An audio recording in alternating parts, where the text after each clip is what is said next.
Hey guys, welcome to Millennial Timepieces. Today we're going to be talking about the Rolex DeepSea Sea Dweller watch, which is the newest release from the Rolex DeepSea watches. The DeepSea Sea Dweller was actually released in 2012, which is a subcategory of the Sea Dweller watch. Now, the Sea Dweller watches is capable of withstanding pressures up to 4,000 feet, which is 1,200 meters.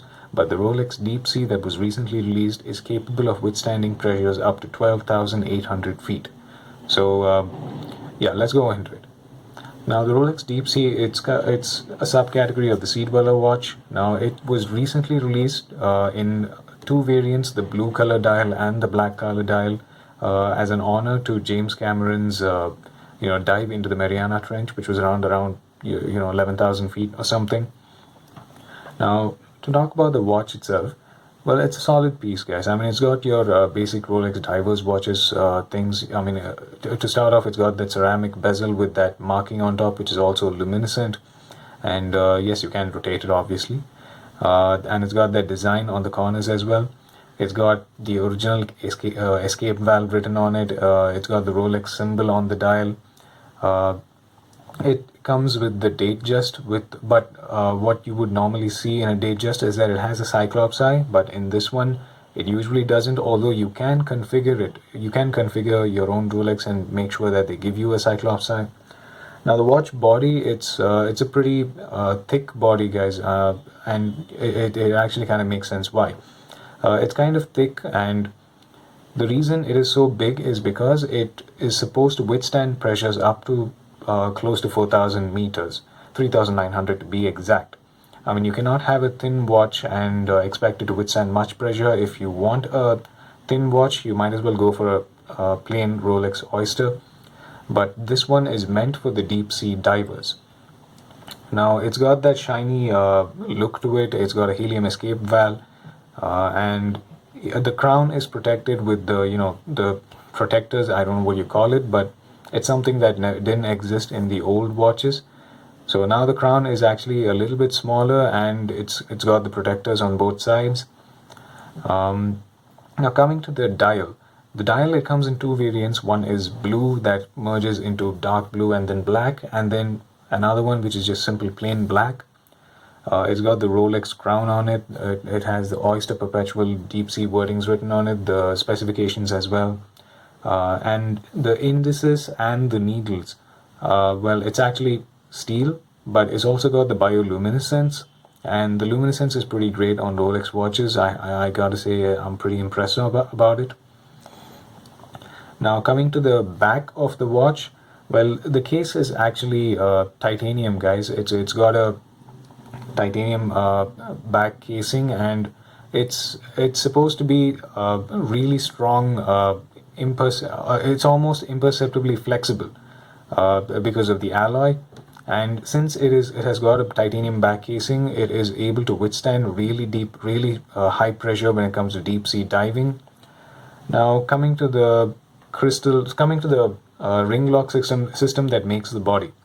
Well, it's got multiple layers of protection, guys. I mean, it's got the ceramic bezel below which it's got a 5 millimeter the sapphire crystal that it's got the silicone core protection as well, and below that it's got the entire movement, the timepiece, which is again protected by the grade 5 titanium back case.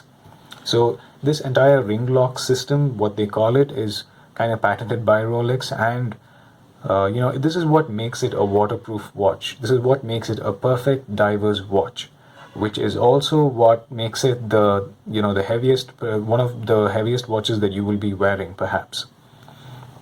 Now, we've spoken about the bioluminescence. Now about the helium escape valve. Now, most of the divers, when they wear these watches and go down to the deep sea, and when they come back up, they're actually placed in the decompression chamber where they breathe a mixture of air and helium. Now, during this time, helium is it will enter your watch, but when the pressure difference between the outside and inside of a watch is too much, these little helium gases, they can escape with this helium valve, and thus your watch parts will not be affected, it will not be damaged. So the Rolex engineers made sure that this watch was equipped with a helium escape valve as well, which is pretty good. Coming to the bracelet, Rolex uses their own they manufacture their own steel when it comes to making their bracelets, and just it's the same case with gold as well. Now the bracelet you see is actually made out of 904L steel. It is pretty robust and corrosion resistant and rust resistant. It's also got a pretty classic and premium feel when you kind of look at it. It's got that brushed look, and it gives you a perfect dress watch feel. But at the same time, you can wear it for your everyday sports things as well. And if you feel that it's a little too heavy, or if you feel it's pulling the hair extensions on your arm, you can always replace it with the rubber strap that Rolex provides, although you need to ask for it. And you can even look at the clasping mechanism. It's got the glide lock mechanism, which means it's got the Oyester clasp, the Oyester lock, and the crown clasp.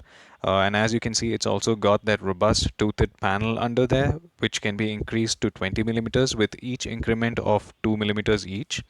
And it's a pretty strong hold, guys. And it's pretty nifty, guys. That's what I would say. The Rolex DeepSea Sea Dweller uses the 3135 movement, which is a self-winding mechanism, which means you will not have to wind it every day. It's got a power reserve of 48 hours. But if you ask me, since I have Rolex, I have seen that if you do wind it, it's got manual hacking as well, which means you will be able to, rotate the crown and just key the watch in. And once you do that, when it is fully wound, like 50 turns a day, the power actually lasts for 3 days. But it is better that you have an everyday movement on the watch. That is a problem with automatic watches. The power will last for close to 3 days, but the time will not be accurate on the third day. So let's say you wind your watch today, it will last perfectly for 48 hours, and after 48 hours, if there's not enough movement, if it is not perfectly charged, then it will tend to lose time. So use it for 2 days properly, and then if it's slow down, you can use the manual hacking as well. Well, that's about the Rolex DeepSea, guys. It is one solid piece of material, solid timepiece that you can wear for your a deep sea diving, for your exploring, or if you're just on a boat, or if you're just going to go to a water park and have a lot of fun with the water.